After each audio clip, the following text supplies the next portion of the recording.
Gold mining और भारत की नई गोल्ड पॉलिसी। जमीन के नीचे छिपा सोने का भविष्य भारत। जहां सोना भावना है, पर क्या ये धरती भी उतनी ही सुनहरी है? हर साल अरबों डॉलर का सोना आयात करते हैं, लेकिन क्या आपको पता है कि भारत की मिट्टी के नीचे भी छिपा है सोने का विशाल खजाना? सवाल है, क्या हम अपनी धरती का सोना पहचान पाए हैं? और क्या नई नेशनल गोल्ड पॉलिसी इस तस्वीर को बदल पाएगी? भारत दुनिया का दूसरा सबसे बड़ा गोल्ड उपभोक्ता है, लेकिन अब बात खनन की आती है तो हम पीछे हैं। देश की जरूरत का 90% से ज्यादा सोना हम आयात करते हैं, जिससे हर साल हमारी विदेशी मुद्रा पर भारी बोझ पड़ता है।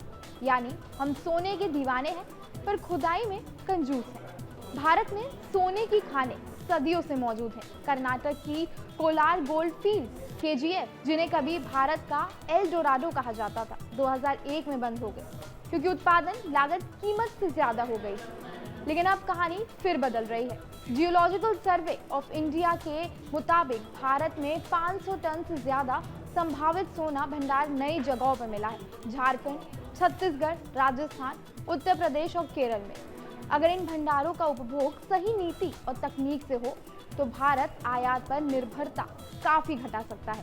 भारत सरकार ने अब एक नई नीति बनाई है, जिसका नाम है नेशनल गोल्ड पॉलिसी 2024, जिसका मकसद है खनन से लेकर मार्केट तक एकत्रित गोल्ड इकोसिस्टम बनाना। इस पॉलिसी के 5 बड़े लक्ष्य हैं। डोमेस्टिक एक्सप्लोरेशन को बढ़ावा, निजी और विदेशी कंपनियों को लाइसेंस आसानी से मिले, गोल्ड रिफाइनिंग को प्रोत्साहन, भारत को ग्लोबल रिफाइनिंग हब बनाना, रिसाइकलिंग बढ़ाना, पुराने गहनों से नया सोना तैयार करना, डिजिटल गोल्ड को नियमित करना, निवेशकों की सुरक्षा सुनिश्चित करना, बुलियन एक्सचेंज का विस्तार, पारदर्शी कीमत निर्धारण और ट्रेडिंग।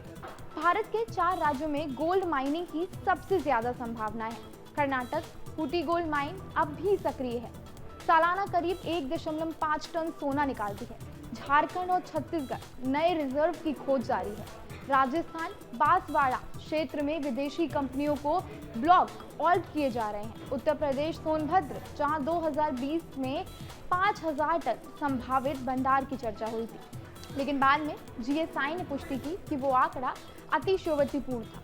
असल भंडार करीब 50 टन के आसपास है, जो फिर भी बड़ा अवसर है। अगर भारत में गोल्ड माइनिंग तेजी से शुरू होती है तो इसका सीधा असर हमारी करंट अकाउंट डेफिसिट पे पड़ेगा। हर साल भारत करीब 55 से 60 अरब डॉलर का सोना आयात करता है। अगर इसका 10% भी घरेलू उत्पादन से मिले तो अरबों डॉलर बच सकते हैं। साथ ही गोल्ड रिफाइनिंग और माइनिंग से लाखों नई नौकरियां पैदा होंगी। सरकार का लक्ष्य है अगले 5 साल में भारत में 10 टन से ज्यादा सालाना उत्पादन करना। सरकार अब ऑस्ट्रेलिया, कनाडा और साउथ अफ्रीका जैसे देशों के साथ तकनीकी साझेदारी कर रही है, क्योंकि माइनिंग सिर्फ खुदाई नहीं, डेटा ड्रिलिंग, टेक्नोलॉजी और सेंसिटिविटी की कहानी भी है। लेकिन गोल्ड माइनिंग के साथ बड़ी चुनौतियां भी हैं। जंगलों का नुकसान, जल प्रदूषण और स्थानीय विस्थापन, ये 3 गंभीर मुद्दे हैं। इसलिए नई पॉलिसी पर ग्रीन माइनिंग पर जोर दिया जा रहा है, यानी हर खदान के साथ ग्रीनिंग और रिहैबिलिटेशन प्लान अनिवार्य किया जा रहा है। सरकार का लक्ष्य है भारत को ग्लोबल बुलियन हब बनाना।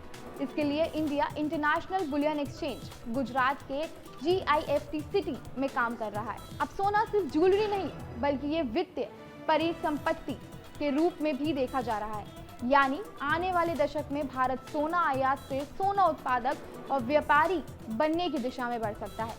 भारत की मिट्टी में सोना है और लोगों की रगों में भरोसा। नई गोल्ड पॉलिसी उस भरोसे को आधुनिक निवेश और माइनिंग में बदलने की कोशिश में है। अब सवाल ये है कि सोना कहां से आएगा? सवाल ये है कि हम अपनी धरती से सोना निकालने का साहस कब दिखाएंगे? जब भावनाओं की चमक और नीति की योजनाएं एक साथ आएंगी, तब भारत सचमुच गोल्डन इकोनॉमी बनेगा।